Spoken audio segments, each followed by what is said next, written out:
Okay, in this video I'm going to explain some ways in which to organize data in your web page. So picking up from where we left off, basically I'm going to go in and remove the heading tags other than H1, and let's say I put in a heading, my favorite fruits to eat. Okay, so I'm going to of course define a heading, and then under that heading what I want to do is create some lists. Lists are a convenient way in which, again, to organize information on your web page. So I'll just start off by defining a list. There's a number of different list varieties that you can set up. I'm going to start with what's called an unordered list to begin. So I use the tag UL for unordered list. This marks the beginning of the list, and then I'm going to put list items in, such as apple, end list item, new list item, grapes,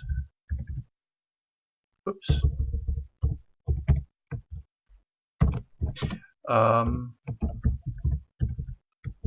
and end list item, and a third item on my list I'll do pears. Okay, and we'll go back and make apple plural, apples. Alright, and so there's the end of the list. Now I have to tell the document that is the end. I'll go ahead and save this, and then I'll update the browser, and you can see that in an unordered list there are bullets that are assigned, and we can actually make changes to what those bullets look like through the use of what we call style attributes. We'll take a look at some of that kind of thing in a few minutes. So I have this web page now. It says my favorite fruits to eat is the heading of the page, and then followed by a short list of some fruits that are my favorite. Let's also add to this list, say, some varieties of apples, grapes, and pears that we particularly like. So going back to the list, what I want to do is I'm going to embed after list item 1, I'm going to put in another list, an unordered list, and I'll put in some varieties of apples. Let's say Fuji is a good variety of apple, and that's the end of, oops. So it's an unordered list, and the list item in this embedded list is Fuji, and list item, and we'll put in another one, Gala.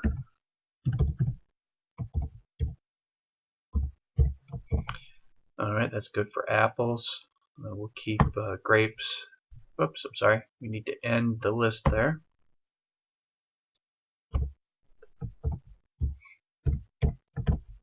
Okay, and then going back to grapes, we need a list here. And again, all of these spaces and indentations are just so that it makes it easier for me to read and keep track of what I've put into my list and sublist. We'll just go with red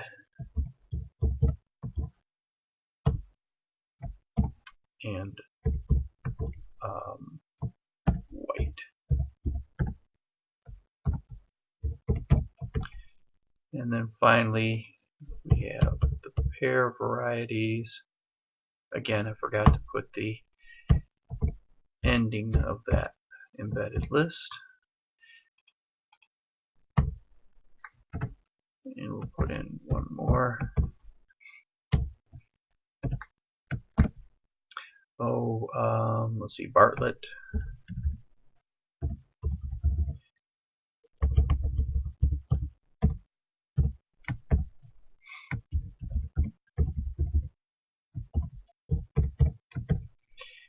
And one more. Bosk is another. C. And that's the end of that list. Okay, so go ahead and save this, and we'll generate this. So I have a list that I've created here.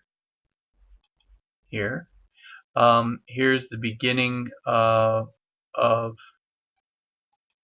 the list item inside of that list, and then inside of the apples I have another list that's embedded of the variety of apples that I like, and then another list embedded under grapes, and yet a third one for pears. Okay, so that gives you some idea of how you can create lists in your page using unordered lists. The only thing that's different between an unordered list and an ordered list is that in an ordered list we'll actually see numbers assigned to each of the items in order. So I'm going to do a quick edit to this and change this from an unordered list to an ordered list. This will be for the outside list. So use OL for ordered list. I'm going to go ahead and save that. And then I'll go ahead and update this. And now we see numbers instead of bullets that are assigned to each of the items in the list. So that's a ordered list. Okay, let me get rid of that list. Let's create another heading. Change the heading. Poker hands.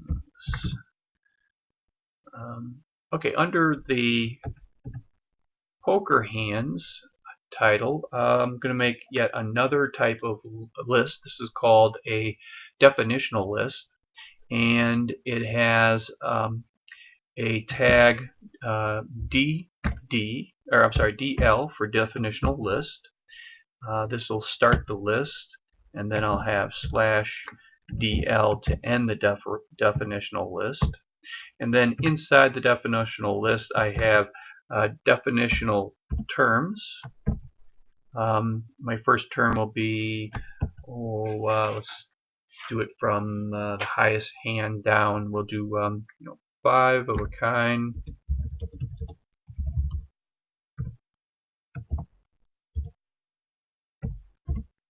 Okay, and then under the definitional detail I'm going to have definitional data, and I can put in a definition now. This would be 5 cards of any one rank.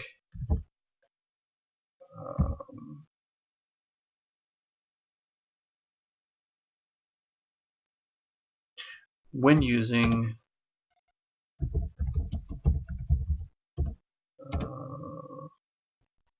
wild cards. Alright, so that's the definition.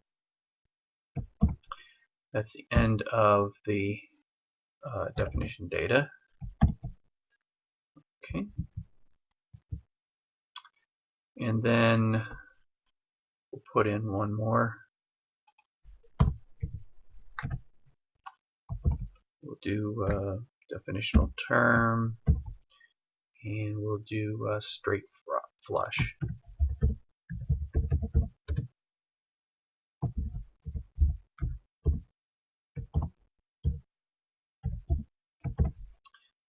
And then the definitional data tags follow that. This is cards of, let's see, 5 consecutive ranks all of the same suit.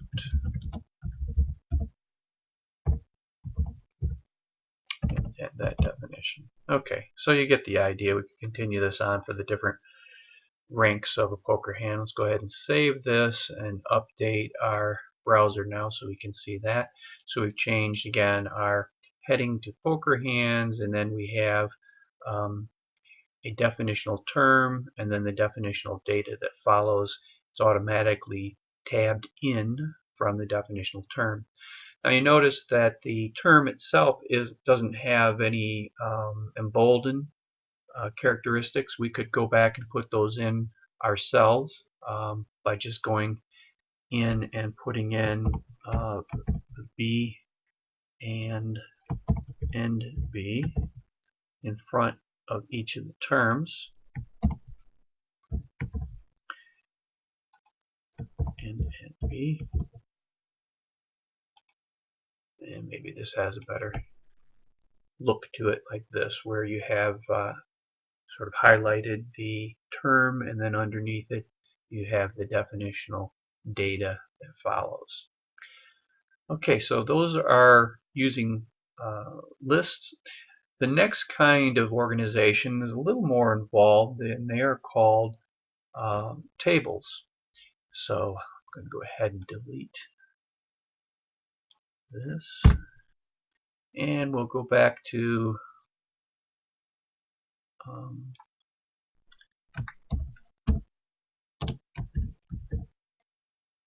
well, actually, let's get rid of the heading for right now, and we'll just focus on the tags that you need to create a table. So the first thing you have is a opening table tag, and of course followed by a closing table tag. This defines the beginning and the end of the table. And now you have to start thinking about how a table is organized. It has rows and it has columns. So we start off by defining when we want a row. So we use the tag tr for table row, and then we use /tr to end that row. Now in between we define the columns that are in that row using what we call TD tags, and so this is table definition tags for columns. So we use TD and closing TD, and in this column I'll just call it COL1 so we keep track of it. This is sort of a generic table. And then we'll do the same thing for column 2, and we'll have the end column 2, and then finally column 3,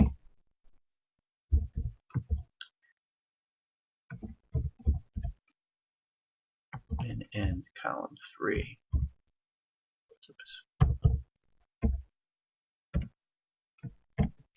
Okay, so that is our first column, or row rather, of the table. I'm just going to go ahead and copy this and then paste another row right underneath,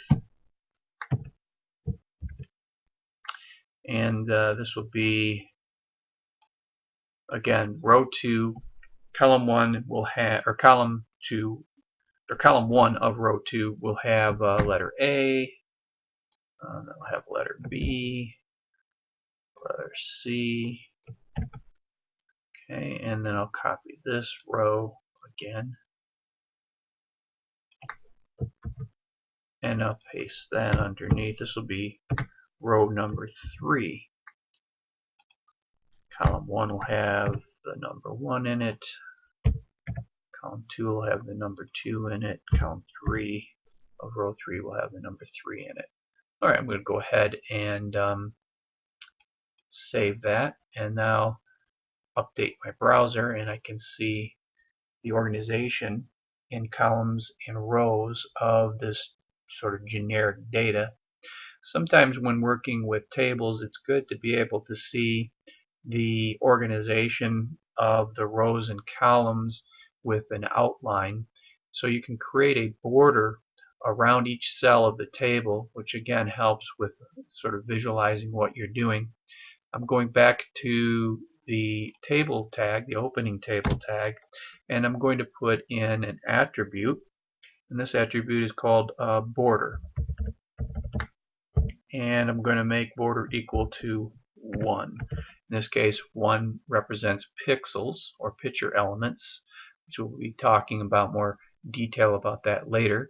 But basically, the bigger the number, the thicker the border around each of the elements is going to be. So I'll go ahead and save that and then update, and you can see the result is that we have a table now, and we can see the information, how it's organized inside each cell of the table.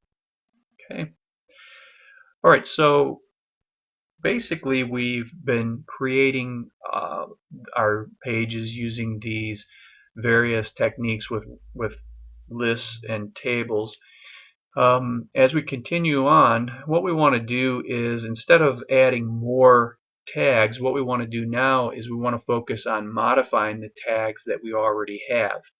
For example, the body tag defines the color, or could define the color of the screen for our page. So I'm going back to the body tag, and I'm going to use again an attribute now.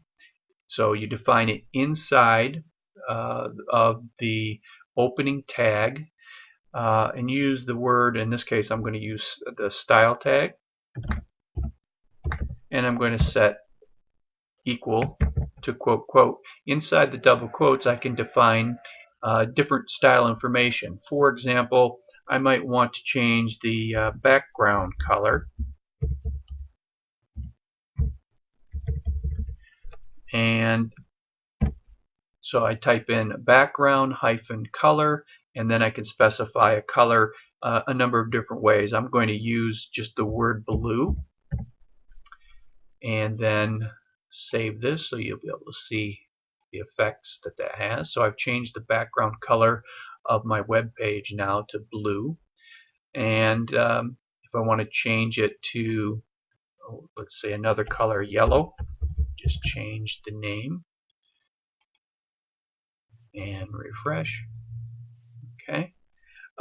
When you want to match more specifically what you have in terms of colors, another option is, instead of saying the color name, you can use something called RGB, which represents red, green, and blue, and then inside of parentheses next to RGB you can define the amount of red, the amount of green, and the amount of blue that you want to mix together so that you can match colors more exactly. So let me just show real quickly by putting in 0 for the amount of red, comma, I'll do 255, which is the maximum amount of green that I can have, comma, and then 0 for the amount of blue. So now I have a background color of 0 red, full green, which is 255, and 0 blue. And I'll save that and update the screen. So now I have a green background. Now I could have just used the word green, which would have given me the same color, but now what I'm going to do is I'm going to go back and show you that I can do things to mix up the colors. So I can put in, let's say 100 of red, and let's say 50 of blue. So now I have 100 red, 255 green, and 50 of blue. So I have a combination color, sort of a unique color then. Oh, looks like it's just a little lighter. Perhaps I'll go with more red, 100 and 75 and maybe 25 blue. Let's try that. That's just a slightly lighter color. Maybe I'll tone down the amount of green to 200. Alright, so essentially we're getting various shades of green, but we can more precisely color the green shade the way we want using the RGB. So this is an example of an attribute, in this case the style attribute, that we're using to modify the body tag. Let's do the same thing with the table itself. So let's go back, and inside the opening table tag, after the border attribute, I'll type in another style, and I'll set it equal to quote quote. Inside that I can specify again, let's say the background color of the table,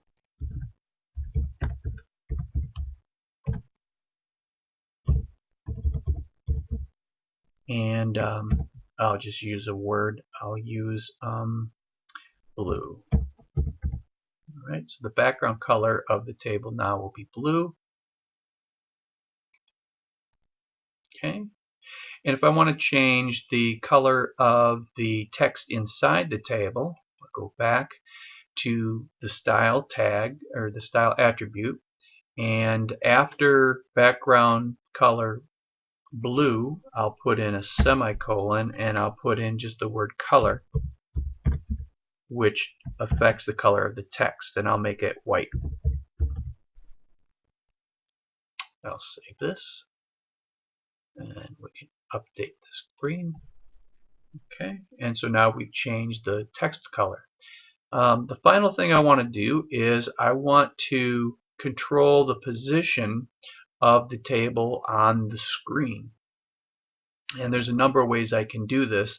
I can use a set of tags called center, or I can use an attribute in the tag for the table. So I'll do it each way. So I'll use the center tag first. So what I'm going to do is I'm going to put a new line above table, and then use the word center in a tag, and then use under the end table, I'll use the end center. Alright, and this will allow me to center the table in the screen, in the browser screen. So I'll go ahead and remove this.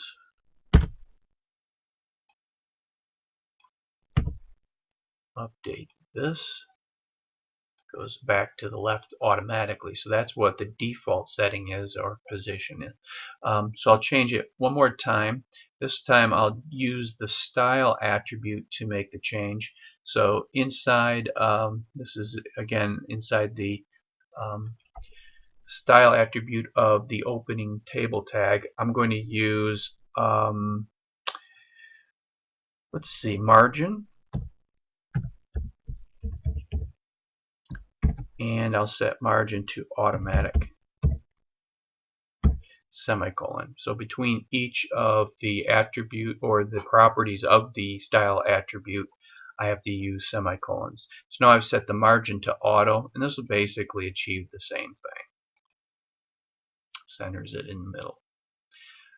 Okay, so that gives you some ways in which to organize the data on the screen, and in addition helps you with the use of attributes in order to modify the tags so that you can make changes to them.